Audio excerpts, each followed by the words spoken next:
President Trump on Wednesday lashed out over a critical news report and escalated his previous attacks on the media by suggesting that news organizations he disagrees with be shut down, alarming free speech advocates who compared the tactics to intimidation efforts by the Nixon administration. The president's outbursts, which marred an Oval Office meeting with Canadian Prime Minister Justin Trudeau, came in reaction to an NBC News report that he had pushed senior aides in July for a major expansion of the U.S. nuclear arsenal. The president's request reportedly prompted Secretary of State Rex Tillerson to refer to Trump as a moron after the meeting at the Pentagon. On Twitter, Trump called the report pure fiction made up to demean him and questioned whether networks that report fake news should be stripped of their broadcasting licenses, although the Federal Communications Commission licenses individual stations and affiliates, not networks. Bad for the country, Trump wrote. Later, in response to questions from reporters in the Oval Office, Trump denied expressing a desire for more nuclear weapons and again criticized NBC. "It's frankly disgusting the way the press is able to write whatever they want to write," Trump said. "And people should look into it." Trump said he was not calling for limits to be imposed on the media, but he said that the press should speak more honestly. "I mean, I've seen tremendously dishonest press," he said. "It's not even a question of distortion. And then they have their sources that don't exist." But Wednesday night, Trump reiterated his call for possibly challenging networks' licenses over their news coverage. "Network news has become so partisan, distorted and fake that licenses must be challenged and, if appropriate, revoked. Not fair to public," he said in a message on Twitter. Trump's diatribe marked the latest attack against the news media by a president who, according to people close to him, has felt increasingly frustrated over his stalled legislative agenda and political troubles. While Trump has long attacked news coverage of his administration as unfair, his latest missives have morphed into vague threats of government action at his perceived adversaries. Last week, angered by the ongoing investigations into his campaign's ties to Russia, Trump suggested that the Senate Intelligence Committee investigate news outlets over fake news.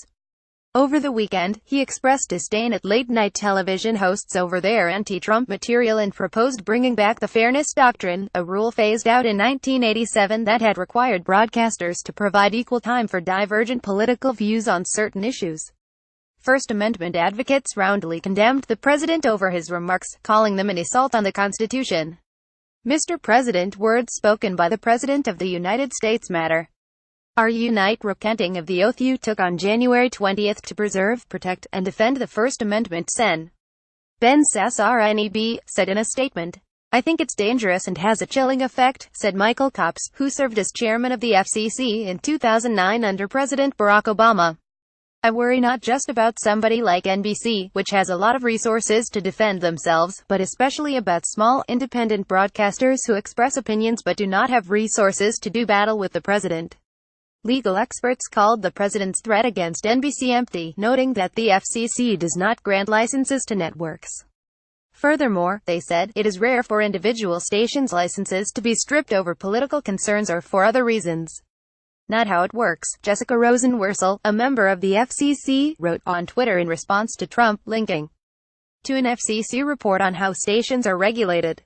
"Obviously, when a public official, much less the president, threatens media outlets with any kind of legal proceedings, it is a cause for grave concern as a First Amendment matter," said Andrew Schwartzman, a media law specialist at the Georgetown University Law Center. "But as a practical matter, there is no possible legal jeopardy for Comcast television licenses. Comcast, the cable giant, owns NBC. Schwartzman noted the historical precedent, when allies to President Richard M. Nixon challenged individual licenses of television stations owned by the Washington Post Co. in 1973 during the Post's ongoing investigation into the Watergate scandal. Those challenges were baseless and were unsuccessful, Schwartzman said.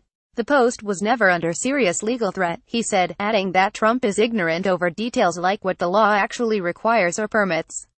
NBC reported that Trump's reaction over the nuclear stockpile came after senior advisors showed him information charting its steady decline in numbers since the 1960s during the meeting at the Pentagon in July. Trump then expressed a desire to expand the arsenal by up to 10 times its current size, according to the report. Trump is preparing for an 11-day trip next month to 5 Asian nations, during which he will seek to bolster international support to pressure North Korea to curb its nuclear weapons and ballistic missile testing.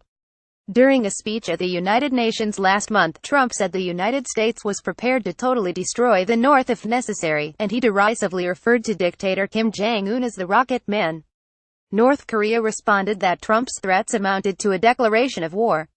Tillerson said during a visit to Beijing 2 weeks ago that the administration was probing for channels of direct communication with Pyongyang to ratchet down tensions.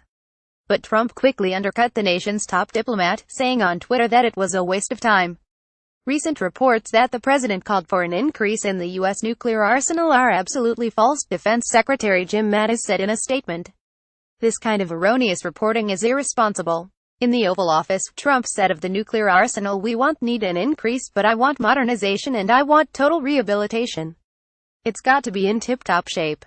He said a tenfold increase in the stockpile is totally unnecessary, believe me. Because I know what we have right now. NBC did not formally respond to Trump's attacks on the network. Courtney Cube, a national security reporter for the network, wrote on Twitter, "NBC News didn't report Trump called for more nukes. On the contrary, we reported Trump said he wanted more but no one took it as an order." Last week, after Trump suggested the Senate committee investigate news organizations, White House Press Secretary Sarah Huckabee Sanders defended the president, calling him an incredible advocate of the First Amendment. "Reporters," she said, "have a responsibility to tell the truth, to be accurate," and she cited a study from Pew Research Center that found 5% of news stories about Trump in his first 60 days in office were positive. Sanders accused reporters of being consumed by petty palace intrigue, stories about personal moves and internal West Wing squabbles, instead of focusing on improvements in the economy and the administration's campaign against terrorist groups. Trump, for his part, has been consumed by the negative coverage and has railed against CNN, The New York Times, The Washington Post and other outlets for months. In July, he tweeted a doctored video clip of him in a WWE wrestling match from years ago tackling a figure with a CNN logo superimposed on the head. In recent weeks, Trump has attacked ESPN over criticism of him by an anchor, suggesting the network apologized to him and blaming her in a tweet Tuesday for contributing to the sports network's declining ratings and subscription base. Last month, when the anchor, Jemele Hill, referred to Trump as a white supremacist, Sanders called it a fireable offense. Ben Wisner, director of the American Civil Liberties Union Speech, Privacy, and Technology Project, said Trump's attacks risk outrage fatigue. But, he added, a call to challenge the licenses of news organizations for doing their jobs is genuinely shocking. This is the language of an autocrat, not the elected leader of a democracy.